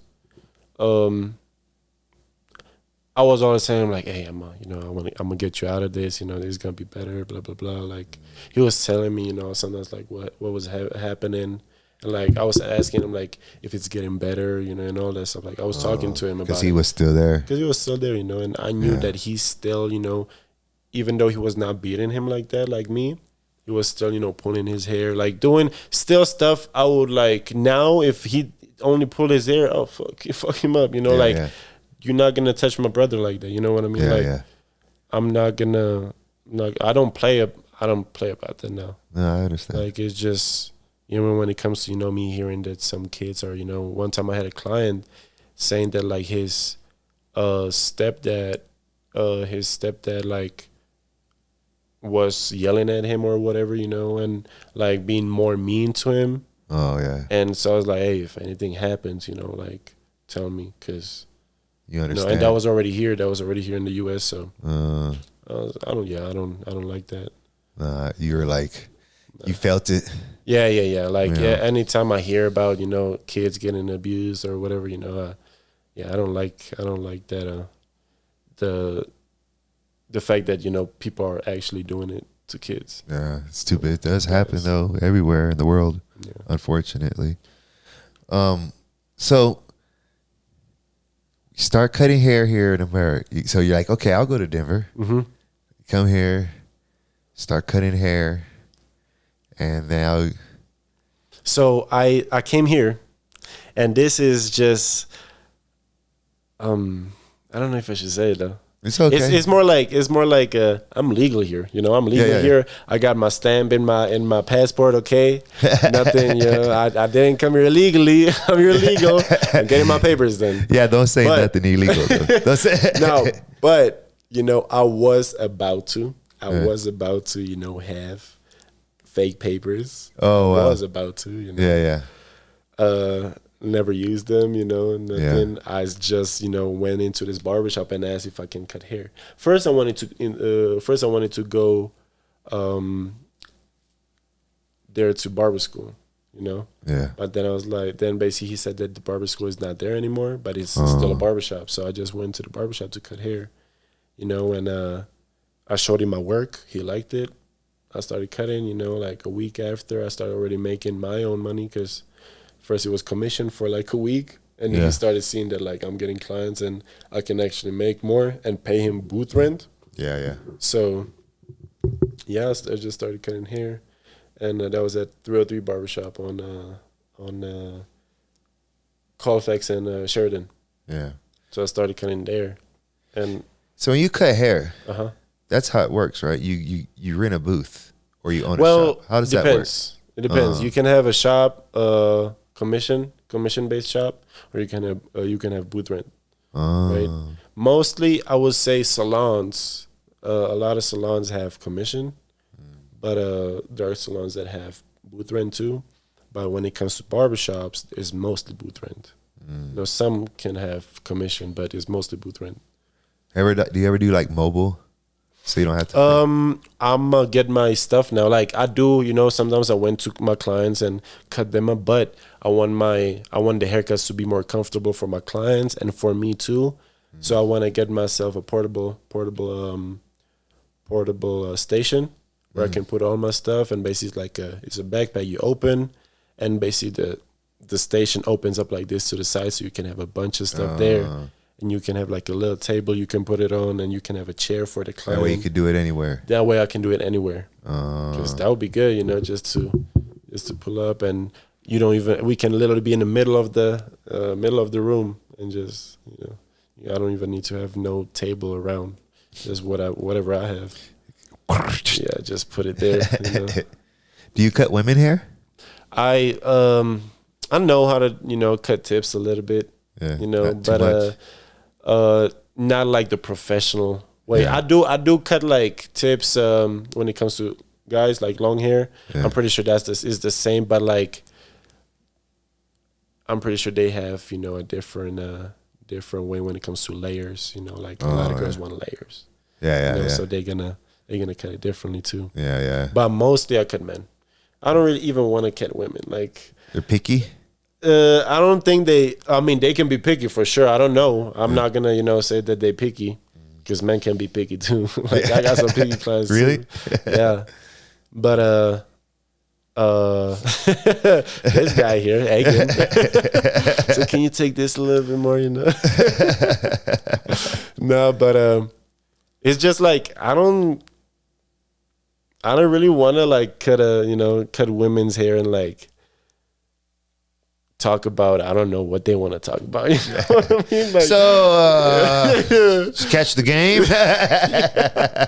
Yeah, like I'd rather talk with a guy, you know, about, I don't know, business. Yeah, I don't know, getting a new car, bike, you know, family, kids. You know, I already had some clients who, you know, I had a client who been coming to me from the beginning, or almost from the beginning, and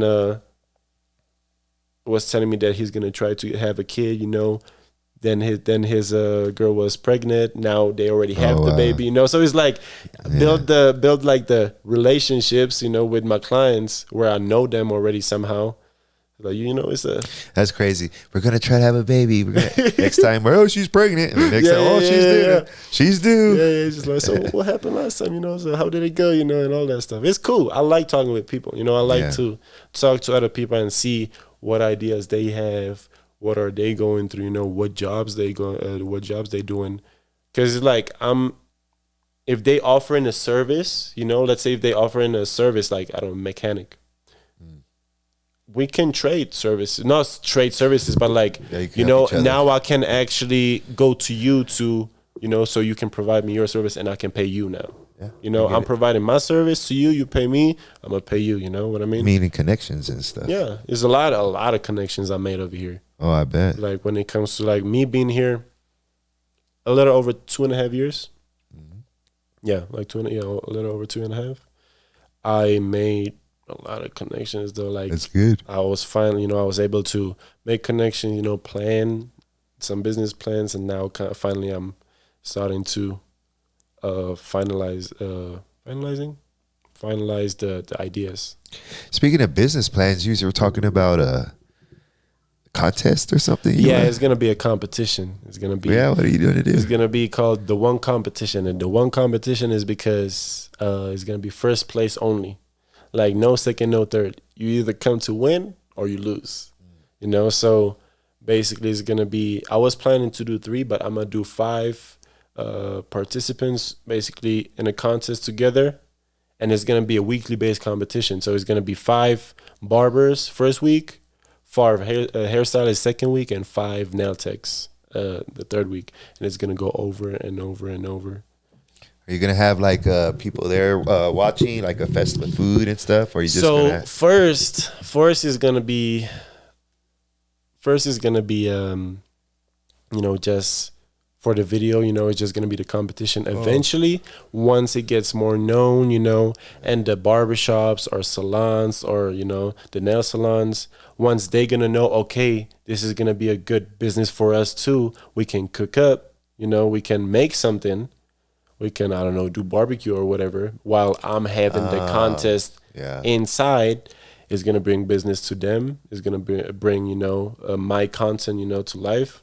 Yeah. And we can work like that. I can be promoting the shops. They give me a space to do the video, and I promote their shop or a salon. It's going to be like you help me out, I help you out. Yeah, I get it. You want to make a video content. Yeah. I don't need to have a place, like a certain place, what I have to like buy or whatever. I can just use other people's places, which is going to bring them more, business too, so just like that. Y'all hear that, Denver? You want to see who the best barber is in Denver? Gonna have competition to find out who the best barber is. Yeah, so it's gonna be interesting because I'm gonna have 0 to 3 years, like experience 0 to 3 years, then 4 to 6 years, and then 7 and up. So it's gonna be like, first is gonna be I want to make it more interesting from the beginning, put the 7 and up first, so people can really get have into the skills. People can really get into it, and then move down and just go. You're like over and over close and to over. 7 years then, right? 3 years high school. I'm 8. Yeah. I was gonna say, you gotta be doing it for a while. Yeah. I love it though. I love it, but I don't want to do it forever. And at a barbershop, I want to still cut hair, but I want to do more like house calls, or like, some interviews or whatever, Yeah. Cut up people. So, what I do when I get to the end of people's stories is I always ask a question, and it's up to you to give a good answer. Okay. Nah, it's not a bad or good answer. It's your answer. Oh, okay. Okay. But what message? So we've heard, you grew up in the Czech, and you've been in Florida, Mexico, Colorado, Jamaica. So you've been all around the world. Mm-hmm. You're still young, so you're not an old dog stuck in his ways. What message do you have for the world? That's my question. Oh, what is the message that you have? What message do you have for the world? I would say this. I would say that people stress a lot. Don't stress. Everything is gonna work out somehow if you don't stress and actually keep working. And like, even though there might be something pushing you back, but if you actually just focus on that one thing, because I've been thinking about this competition for a while. And I got a lot of plans, right? So like now I'm getting to a point where I can like make it into reality, right? So I'm like, I'm really working on it, and trust me, there was a lot of stuff that like pushed me. I was like, fuck, I cannot start it now. I cannot start it now. Now this is happening. Now this is happening. You know, like, you know, a couple of months ago, like we moved into a new apartment. We had to leave the barbershop, so now I was without a job in a way. I just had some of my clients. I was kind of at home, not making as much. Yeah. Now we moved into a new apartment, so he just pushed us back, Oh, yeah. So now, finally catching up, and starting this. So it's good. Like I'll be like stressed for a little bit, first 30 minutes, and I'm like, you know what? I gotta go through it somehow, Yeah, you're gonna make it. It's not gonna be always good, There's something gonna be pushing me back, but it's cool, You just gotta work through it and just believe, that if you're working, if you're working towards it's not gonna come. If you're working towards it, it's gonna come though. Like one day, one way or another, it's just gonna come somehow. Don't stress. Don't stress, Just keep, just chill. Take a chill. Smoke some weed, I don't know. Relax. Just relax, man. For real, yeah. Yeah. I think there's a lot of stuff you can achieve if you actually, just calm yourself down a little bit, and just stop reacting to certain stuff dramatically like that. No, I agree. Sometimes it's hard not to, but you got cool heads always prevail. Yeah. So I agree with you. I don't really get mad. I don't really get stressed like that. I get mad at myself sometimes. That's about it. I be reminiscing. Not reminiscing, but like I be like, reminiscing my bad decision. I'm like, damn, I should have did that. Why did I do that? But like, it's a lesson, Yeah. You learn, sometimes I reminisce on bad decisions I made 20 years ago. Yeah. Well, I appreciate you coming in. I appreciate you inviting me here. Thank you for sharing your story with my audience. Thank you for letting everybody what it's like growing up. Like, you had a very interesting story. One of the parts that I thought was pretty comical when you were like, "Oh shit, black people." Yeah. That's it was good though. It was good. Yeah. I could imagine that. I love black women though. Black women. That's my type. That's my type. Yeah, but you had a great story. And thank you for being here. I appreciate it. Thank you, too. Appreciate it, too. And for everybody else, make sure you hit that subscribe button. Do not forget to hit the subscribe button. I said this the last 3 videos. Only 96% of the people who watch our videos are subscribed. Are not subscribed. 96% of the people who watch our videos are not subscribed. Not subscribed? Why you watch it? Like, it's just free. Just subscribe it so you can just get the notifications. No? Yeah, it's free. So hit the subscribe button. It's not going to hurt you. Just hit the subscribe button. Help us get monetized. Remember, we're here to bring people stories. So nowadays, something that happens is that everybody goes off their life and everybody judges each other and nobody stops in this fast-paced world to listen to each other. Yeah. And to see what each other's dealing with and to understand one another. And if we have a platform that we could actually, let everybody know,